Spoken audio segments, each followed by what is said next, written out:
There's a lot of talk about male loneliness and dudes feeling alone, and a lot of people weighing in on male loneliness.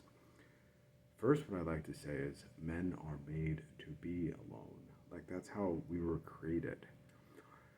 I think the confusion lies with men that were raised as women or were raised to think that that's normal to always have your feelings felt and heard and like all these things. And that goes to, how you were kind of brought up when you were coming up, how your parents brought you up. And it's not their fault, right? They were deceived as well.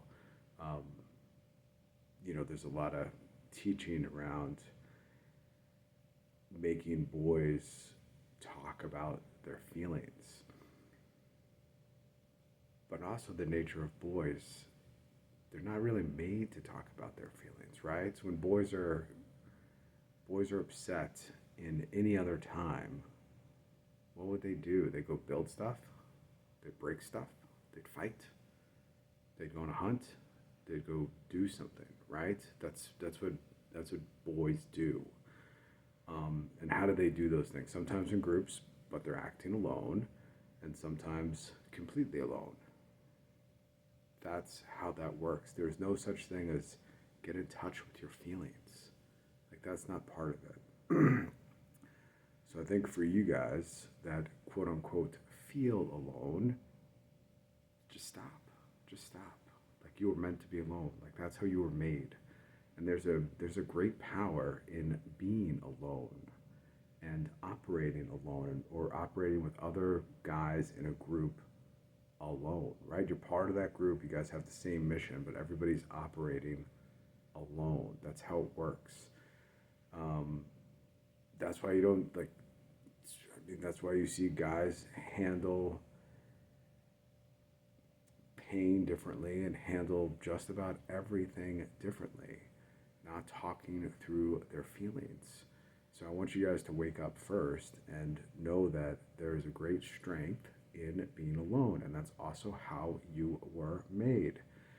Um, so your quote unquote feeling of being alone and this male loneliness stuff, it doesn't mean you need a companion or a therapist. Or I've seen this crazy thing pop up like AI girlfriends. Like, what the hell is that, man? Like, this can cure male loneliness. Like, gee whiz, man. That's effing insane. It's insane. It's disgusting and it's insane at the same time. That's not companionship.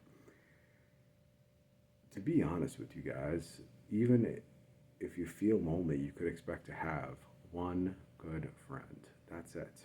That's all you should look for. You just need one, maybe two at best.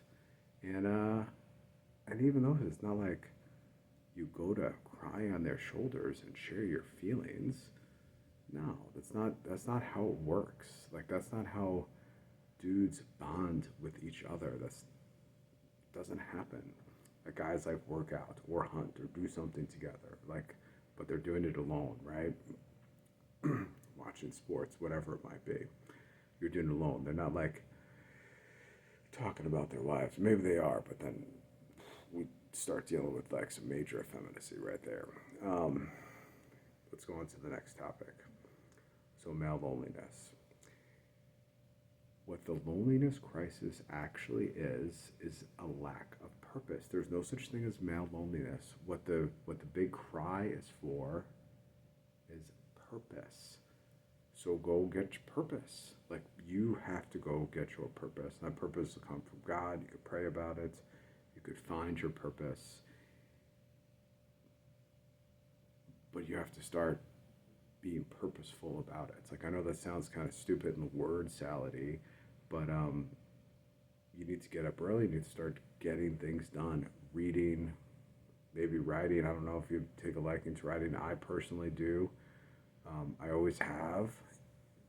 I mean, you could write stories. You could leave a legacy. You could read books. I'll be honest with you guys, man. I'm on a business trip now, and this is my fourth run around, fourth time running around with the Iliad.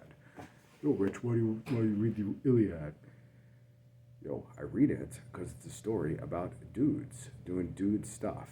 And there's one dude that is a very effeminate. And the story is that's Paris who steals Helen. You could say, oh, the gods, blah, blah, blah. Anyway, the point is it comes across very, very effeminate by Paris, Alexandros.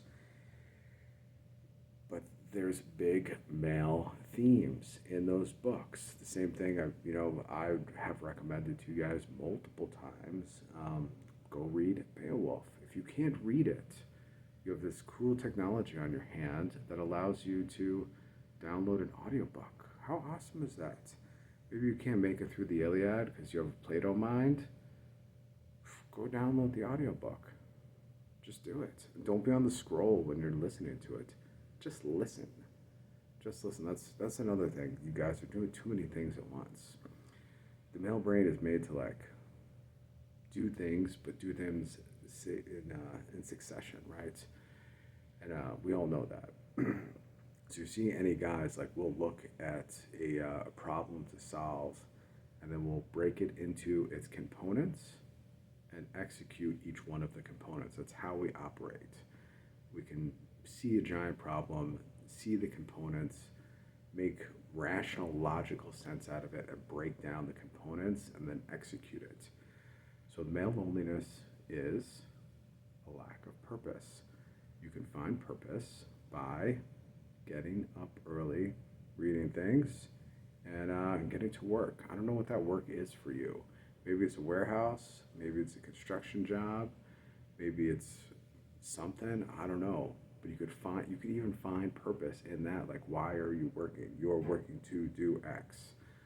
Find the purpose. Male loneliness is due to lack of purpose. And lonely males that are effeminate in their emotions, i.e., controlled by their emotions, are detrimental to society. They are dangerous men. You'd rather have a man that's alone, that knows he's meant to be alone, that has a purpose, because then you become less dangerous.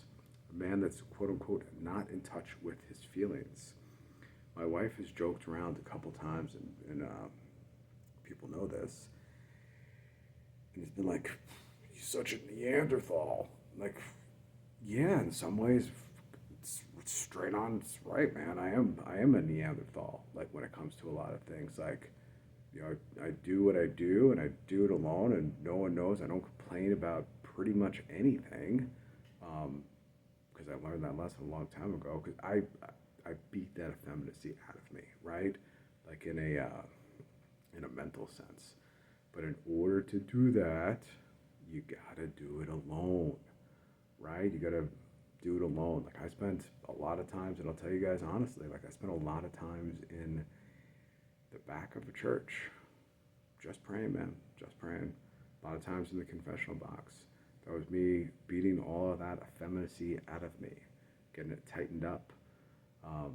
So here's what I recommend for some of you guys.